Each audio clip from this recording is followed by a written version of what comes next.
말씀은 신약 성경 95페이지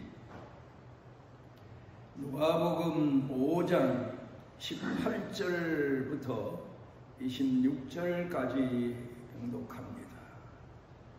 한 중풍병자를 사람들이 침상에 메고 와서 예수 앞에 들여놓고자 하였으나 무리 때문에 메고 들어갈 길을 얻지 못한지라 지붕에 올라가 기와를 벗기고 병자를 침상째 무리 가운데로 예수 앞에 달아 내리니 예수께서 그들의 믿음을 보시고 이르시되 이 사람아 네 죄 사함을 받았느니라 하시니 서기관과 바리새인들이 생각하여 이르되 이 신성 모독하는 자가 누구냐 오직 하나님 외에 누가 능히 죄를 사하겠느냐.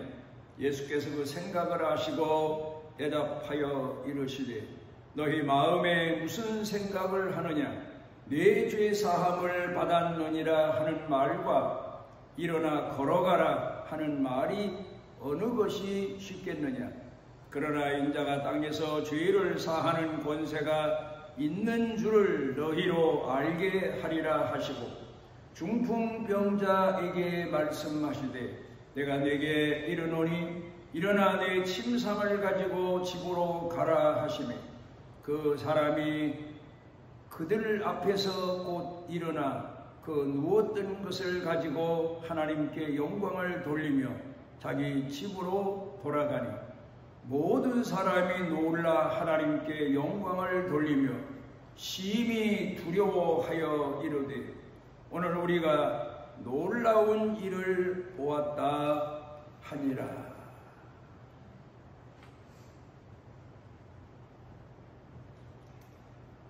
사도 바울이 사도행전 26장 14절에 자기가 다메섹에 이르렀을 때에 예수님께서 사울아 사울아 내가 어찌하여 나를 핍박하느냐 하시고 그리고는 이어서 내가 가시채를 발길질 하기가 얼마나 너에게 큰 괴로움이냐 그런 말씀을 하셨다고 고백합니다.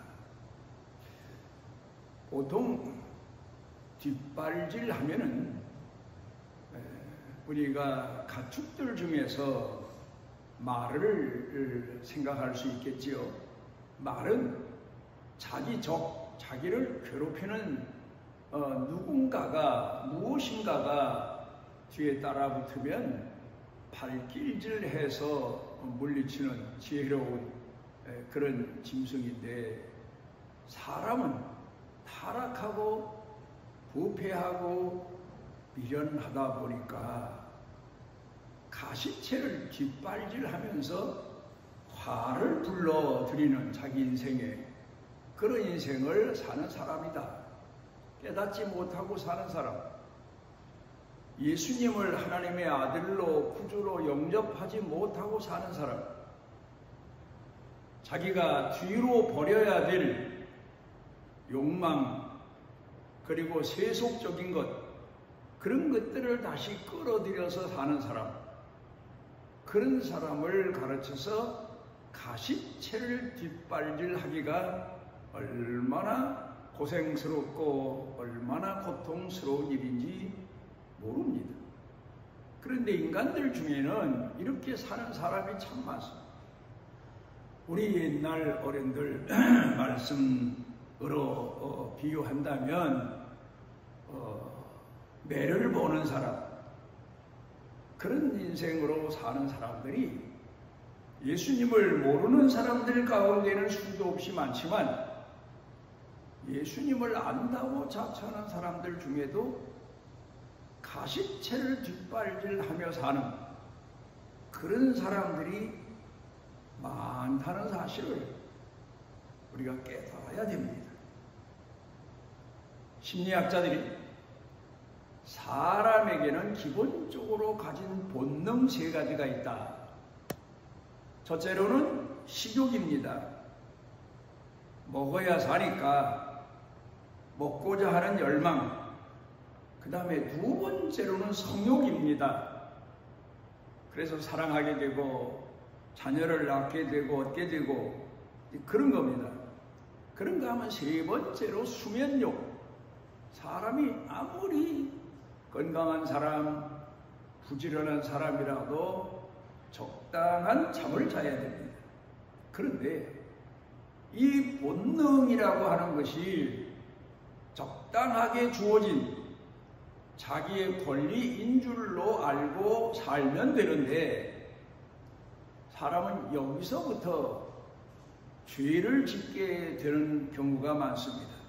먹는 것, 적당히 먹는 거야 하나님이 사람에게 주신 먹고자 하는 갈망하는 마음, 그것이지만 누가복음 16장 21절에 보면 한 부자가 있는데 늘 호화롭게 연락하며 잔치하고 환락에 빠져서 사는 부자가 있다.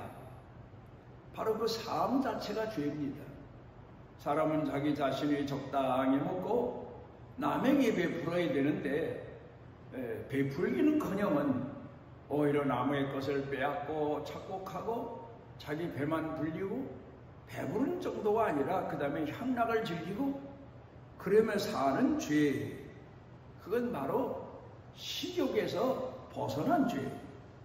그 다음에 성욕은 마태복음 14장 3절에 보게 되면 세례 요한이 그 당시 그 나라를 통치하는 왕 헤롯에게 가서 당신이 당신 동생 빌립의 아내 헤로디아를 아내로 택한 것이 큰 죄다. 이건 안 되는 일이다. 하나님 앞에서 큰 죄다. 그리고 책망을 합니다. 그런 죄로 인해서 결국 세례 요한이 감옥에 gat혔다가 순교를 당하게 됩니다마는 선을 벗어난 죄, 한계 안에서의 성욕이 아니라 한계를 벗어난 죄, 이게 바로 인간의 죄라고 말할 수가 있겠습니다. 그 다음에 수면욕, 마태복음 25장에 보면 신랑을 기다리는 10처녀가 있는데 5은 열심히 노력해서 가지고 있는 등에 기름을 채웁니다. 그런데 5은 그 기름을 채우지도 않고 비어 있는데도 잠만 잡니다. 게으르게 잠잡니다. 그리고 변명하고 핑계하고, 그게 바로 죄다. 근본적인 죄다 하는 것을 우리가 알 수가 있습니다. 예수님께서 마태복음 6장 9절 가운데에 가르쳐 주신 기도가 있습니다. 우리가 우리에게 죄 지은 자를 사하여 준 것 같이 우리 죄를 사하여 주옵시고. 어느 분은 주기도문 하다가 이 대목에 가서 빼고 아예 기도한답니다. 왜? 우리가 우리에게 죄 지은 자를 사하여 준 것 같이 우리 죄를 사하여 주옵시고. 나한테 죄 지은 사람을 내가 용서하지 않은 게 걸리거든, 마음에요. 그래서 자기 죄를 용서해 달라고 기도할 수 없어서 그 대목을 뺀다는 우스갯소리 같은 얘기가 있습니다. 그런데 우리가 우리에게 죄 지은 자를 사하여 준 것 같이 어떻게 그 죄를 사할 수 있겠습니까? 어떤 데는 평생을 가도 죄를 사해 줄 수 없는 죄가 우리한테 있어요. 우리가 죄를 사해 줄 수 없는 원한 같은 것, 그런 게 있어요. 또 그런가 하면은 영원토록 그 사람의 죄는 사함 받을 수 없다고 고집하는 경우도 없잖아. 살다 보면 당하는 경우가 있어요. 그런데 그러면 그 문제를 어떻게 풀까? 어린아이들이 학교 가서 수학 문제가 나오면 푸는 공식을 배웁니다. 푸는 공식이 있습니다. 그러니까 우리가 우리에게 죄 지은 자를 사하여 준 것 같이 우리에게 죄 지은 자를 어떻게 사할 수 있을까? 공식이 있습니다. 먼저 나라는 존재가 누굽니까? 우리는 하나님 앞에 예수님 앞에 죄사함 받은 하나님의 자녀이긴 하지만 근본적으로 성경은 타락하고 부패한 자다. 타락하고 부패한 자는 끊임없이 죄를 범합니다. 어떤 사람은 그럽니다. 우리가 예수 믿을 때에 회개하고 죄사함을 받았는데 그 다음에 죄 짓지 않고 살려고 해도 또 죄 짓게 되니까 아야 죽을 때 가서 예수 믿고 회개하는 게 좋겠다. 어찌 보면 논리적으로 맞는 사람 같기도 하고 우스갯소리 같기도 합니다만은 우리는 부패하고 타락한 존재이기 때문에 죄사함을 받고도 또 죄를 짓고 또 죄를 짓고 말로 짓고 마음으로 짓고 행동으로 짓고 죄를 번복해서 짓고 사는 사람이 우리들입니다. 그런데요, 그 죄가 우리로 하여금 하나님 앞에 용서받게 하기 위해서는 우리가 우리에게 죄 지은 자도 사하여 주어야 된다. 그게 바로 예수님이 가르쳐 주신 교훈입니다. 그러니까 내가 나한테 죄 지은 사람을 용서하고 나서 하나님 앞에 용서를 받든가, 하나님 앞에 용서받았으니 나도 가서 나한테 죄 지은 사람을 용서해 주는 것이 사죄의 법칙입니다. 계명입니다. 오늘 성경 본문을 통해서 사죄의 계명을 우리가 깊이 인식하며 배워야 되는 겁니다. 마태복음 5장 24절에 우리가 하나님 앞에 제사를 드립니다. 아마도 속죄의 제사를 드리는 것 같습니다. 내 죄를 용서해 주십시오 하고 옛날 유대인들은 자기가 죄를 범하면 어린 양을 잡아서 하나님 앞에 제물로 바치며 회개를 했습니다. 그런데 그때에 예수님이 말씀하십니다. 너희가 하나님 앞에 죄사함을 받고자 할 때, 그런 제사를 드리고자 할 때, 속죄의 제사를 드리고자 할 때 남에게 죄진 것이 생각나거든 가서 먼저 용서를 빌고 와서 사화하고 와서 하나님 앞에 제물을 드려라. 그래 하나님께서 내 죄도 용서하신다. 그렇게 말씀을 하셨습니다. 그러면 문제는 하나님은 우리를 100번이라도 1000번이라도 용서해 주시지만 내가 내 이웃과 내 형제와 가족들의 죄를 용서해 주지 못하는 게 문제예요. 그래서 내 죄가 죄대로 그냥 남게 된다는 그런 말씀입니다. 마태복음 18장 23절에 보게 되면 왕을 섬기는 대신이 왕한테 이런저런 일로 돈을 빌려갔는데 1만 달란트를 빌려갔어요. 아마 집안에 무슨 일이 있었는지 이래 빌리고 저래 빌리고 왕이 마음이 좋아서 그 신하에게 1만 달란트를 빚을 줬어요. 꿔줬어요. 그런데 갚을 길이 없어. 점점 빚은 늘어가. 그래서 그 안타까운 신하를 보면서 왕이 하루는 불러가지고 내가 너를 보니 내가 1만 달란트를 나한테 빚졌는데 갚을 길이 없어서 내 얼굴도 늘 초췌하고 마음에 부담 갖고 그리고 눌려 사는 게 불쌍해서 내가 사해주마. 그리고 다 탕감을 해줬어. 얼마나 큰 은혜를 입었습니까? 그래 이 신하가 신나서 왕궁을 나와서 길을 가는데 한 사람을 만납니다. 자기한테 한 데나리온 빚진 자예요. 그 빚진 사람을 만나서 멱살을 잡고 내 돈 갚아라 이놈아. 그리고는 우리로 직공으로 말하면 공무원이죠. 목을 비들고 돈을 갚겠다고 며칠만 시간을 달라고 안 되면 뭐 자식 팔아서라도 갚겠다고, 그리고 맹세하고 각서받고, 그리고 풀어줬던 것 같아요. 그런데 이 얘기가 임금님에게 알려졌어요. 그랬더니 임금님이 그 대신을 불러서 내가 너한테 1만 달란트 빚진 것을 너를 불쌍히 여겨서 사해줬는데 너는 길 가다가 내 백성이 너한테 그 작은 돈 빚진 것을 그걸 네가 탕감해 주질 않고 그리고 목을 비틀고 돈 갚으라고 협박하고 위협하고 그랬냐? 너 1만 달란트 다 갚기 전에는 감옥에서 내놓지 않겠다. 그리고 감옥에 가두었다. 예수님이 이 비유 말씀을 왜 하셨겠습니까?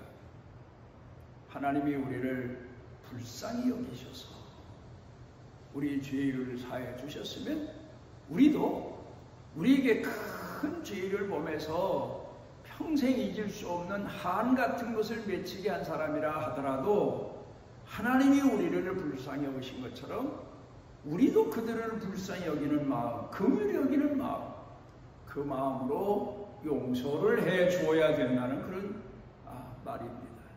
제가 가끔 비유를 들어 얘기합니다. 부모님이 돌아갑니다. 형제 자매들만 남습니다.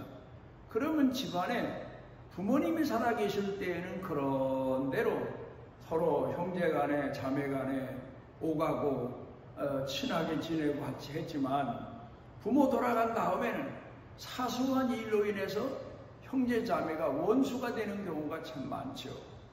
그때는 부모 마음을 생각해서 어머니 마음, 아버지 마음, 어머니 아버지 마음에는 자식이 아무리 잘못해도 큰 잘못을 저질러도 다 이해하고 포용하고 불쌍히 여기고 용서하는 마음이 있는 것처럼 그 아버지 어머니 마음으로 형제 자매가 잘못을 해도 서로 용서하고 포용하는 게 어머니 아버지의 자식된 놀이다, 그런 얘기를 하는 때가 많았습니다. 오늘도 우리가 하나님 앞에서 내가 불쌍히 여김을 받았다는 것, 긍휼히 여김을 받았다는 것, 그 마음을 가지고 살면서 7번씩 70번이라도 내게 죄를 범하고 용서를 구하는 사람에게 사죄를 베풀어 주어야 될 거고, 그렇지 않을지라도 그 사람이 나중에라도 깨닫고 회개하기를 바라는 마음에서 그들을 정죄하지 아니하고 용서해 줄 수 있는 그런 마음을 가져야 됩니다. 누가복음 6장 37절에서 예수님께서는 너희는 누구를 정죄하지 말아라. 너희가 누구를 정죄하면 너희도 정죄를 당하리라. 그렇게 말씀하시고 계십니다. 그러니까 하나님께서 우리에게 사죄의 은총을 베풀어 주셨다 하더라도 그 사죄의 은총의 의미를 알고 마음에 새기고 내가 하나님 앞에 용서받는 것만큼 남들을 용서할 수 있고 긍휼히 여길 수 있고 사랑할 수 있고 그리고 내 죄에 대해서 잘못에 대해서 내가 깨달을 수가 있어야 됩니다. 누가복음 7장 36절에 보면 동네에서 죄가 많은 여자로 손가락질 받고 사는 여자가 있었는데 예수님이 그 동네에 오셨습니다. 바리새인 집에 오셨습니다. 예수님이 그 집에 들어오시자마자 예수님 발에 향유를 붓고 자기 머리털로 예수님 발을 씻으며 울며 눈물을 흘립니다. 그건 바로 옛날에 자기 자신의 잘못을 깨닫고 그리고 용서를 비는 그런 아주 겸손한 이스라엘에 전해져 내려오는 풍습 중에 하나였습니다. 여기서 우리가 하나 생각해 볼 수 있는 것은 사람들이 죄를 범하면 아담과 하와처럼 가리려고 하고 숨기려고 하고 그리고 피하려고 하고 도망가고 그게 바로 인간의 마음이고 그러는데 철면피하게도 죄 없다고 자기 자신의 죄를 깨닫지 못하는 경우도 많은데 이 여자는 예수님 발에 엎드려서 눈물을 흘리면서 향유를 붓고 그리고 머리털로 예수님 발을 씻고 그러면서 그 얘기를 합니다. 예수님 발을 씻었다는 것은 옛날에는 거의 맨발로 다니다시피 했지요. 길을 다니시다가 어느 집에 초대받아서 들어가시면, 그래서 유대인들은 맨 처음에 손님 대접할 때 발 씻을 물부터 줍니다. 집안에 들어가기 위해서는 발을 씻어야 되기 때문에. 그런데 이 여자가 그 예수님의 길거리 다니시던 발을 들고 은물로 그 발을 씻고 향유를 붓고 머리털로 예수님 발을 깨끗이 씻겨드리는 그런 죄사 회개 고백을 해서 예수님께서 네 많은 죄가 사해졌다. 왜? 네 사랑함이, 회개함이 크기 때문이다. 그리고 사해 주신 것을 볼 수 있습니다. 그러니까 우리 예수 믿는 사람들, 예수 그리스도를 통해서 죄 사함 받은 은혜를 철면피하게 두껍게 생각하고 나는 죄 사함 받았다, 나는 죄 없다, 그런 교만한 자의 자세로 돌아갈 게 아니라 겸손한 마음, 사죄하는 마음, 그런 마음으로 우리가 오늘을 살아가야 될 겁니다. 제가 지금도 그렇지만 우리 어렸을 때 알람 시계라는 게 있었어요. 아침에 일찍 일어나야 되는데 잠자다 보면 그 시간에 깨질 못해요. 그러면 알람을 맞춰놓으면 소리를 지릅니다. 그러면 깨서 학교도 가고 숙제도 하고 자기 할 일도 하고, 그런 것처럼 우리 예수를 믿는 사람들에게도 제가 목회하면서 보면 하나님 앞에 충성스럽게 헌신하고 하나님을 잘 공경하는 사람들 중에도 병이 있고 자기 가정에 문제가 있고 사회적 문제가 있고 뭐 자기 자신이 건강에 문제가 있어서 늘 병을 끼고 살고 그런 분들이 많았어요. 성경을 통해서 보면 많은 의인들이 그 집안에 알람 시계처럼 자기를 깨우는 기능 같은 게 숨겨져 있던 걸 볼 수 있어요. 그러니까 알람 시계 사람이 깨는 것처럼 자기 병을 통해서 자기가 스스로 깹니다. 또 자기 자신의 삶의 여러 가지 자녀 문제, 또 형제 문제, 부모 간의 문제, 이웃 간의 문제, 또 아니면 경제 문제, 이런 문제를 끌어안고 살아요. 가시체를 끌어안고 살아요. 그게 바로 그 사람들을, 하나님을 공경하는 신앙인들을 깨워주고 그리고 하나님 앞으로 돌아가게 하고 회개하고 늘 자신을 돌아보게 하는 계기가 되는 경우가 참 많습니다. 오늘 본문의 말씀을 보면 이 사람이 중풍병이 들었어요. 그게 바로 자신을 돌아보고 회개할 기회를 가져온 계기가 된 것 같아요. 그가 예수님이 모든 병을 고치시고 모든 죄를 사해 주신다는 소리를 듣고 중풍병이 어떤 일로 인해서 왔는지는 몰라요. 육체적인 어떤 기능의 문제로 왔는지, 이 사람이 죄를 범한 사건 때문에 고민하다가 중풍병이 왔는지 모르겠어요. 그런데 예수님 앞에 가는데 갈 수가 없으니까 네 사람의 도움을 받아서 예수님 앞에까지 가지 않습니까? 가서도 예수님이 계신 집안에 들어갈 수가 없으니까 남의 지붕을 뜯어내리고 그 다음으로 줘야 될 거 아닙니까? 나중에. 그리고 예수님 앞에까지 갑니다. 그리고 예수님 앞에 가니까 예수님이 그들의 믿음을 보시고 열심을 보시고 그들이 예수님을 향한 뜨거운 마음을 보시고 네 죄 사함을 받았니라, 네 침상을 들고 돌아가라. 그래서 이 중풍병자가 자기를 메고 온 침상을 들고 자기 동료들과 함께 같이 죄 사함을 받고 돌아간 내용이 나옵니다. 우리가 오늘을 살면서 분명히 깨달아야 됩니다. 로마서 5장 20절에 죄가 더한 곳에 은혜가 더한다. 이 말이 무슨 말이냐 하면 문자대로 해석하면 안 돼요. 그럼 죄 많이 있는 사람이 은혜 많이 받겠네요. 그 얘기가 아니라 죄를 많이 깨닫는 사람, 자기 허물을 많이 깨닫는 사람에게 많은 은혜가 쏟아져 내린다. 많은 은혜를 하나님이 주신다. 그 내용이죠. 우리가 하나님 앞에 죄 사함 받은 자녀로 죄사함 받은 무리로 살아갈 때 죄사함의 계명, 깊고 깊은 긍휼히 여기는 마음, 또 불쌍히 여기는 마음, 그리고 우리가 그 죄인으로서의 가지는 겸손하고 또 겸손하고 회개하고 돌이키는 그 마음을 가지고 살아가야 우리가 하나님 앞에 사함받은 자녀로 평생을 주와 동행하는 축복의 사람으로 살게 될 겁니다. 기도하십니다. 우리를 오늘도 주 앞에 모으신 아버지 하나님, 우리 같은 죄인을 영원토록 사함받을 수 없는 죄와 허물투성인 죄인을 불러주시고 용서해 주시고 긍휼 속에 오늘도 살게 하셔서 감사를 드립니다. 우리도 이 마음을 품고 가족, 이웃, 우리 대하는 모든 사람들의 죄와 허물을 용서할 줄 알고 이해할 줄 알고 포용할 줄 알고 이끌어줄 줄 아는 깊고 깊은 예수님의 사랑을 배우고 실천할 수 있도록 은혜를 더하여 주옵소서. 예수님 이름으로 기도드리옵나이다.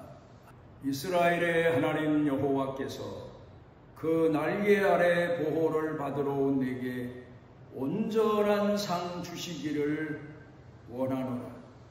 우리를 죄인된 자리에서 하나님 앞에 감히 나설 수 없는 어둡고 침울한 변명하고 숨고 숨기는 곳에서 끌어내어 우리 죄를 대신하여 십자가에 못 박혀 돌아가신 예수 그리스도의 무한하신 은혜와 우리를 구원하시기 위하여 독생자를 내어주신 아버지 하나님의 영원하신 사랑과 우리 속에 지금도 내재하셔서 빛을 비추어 주셔서 깨닫게 하시고 일으켜 주시고 위로해 주시고 소망을 잃지 아니하도록 우리를 인도해 주시는 성령님의 능력의 은총이 사랑하는 자네들 머리 위에 영육간에 사는 생활 중에 가정, 일터, 경영, 온 교회 중에 넘치고 넘치도록 함께 하시기를 축원하옵나이다.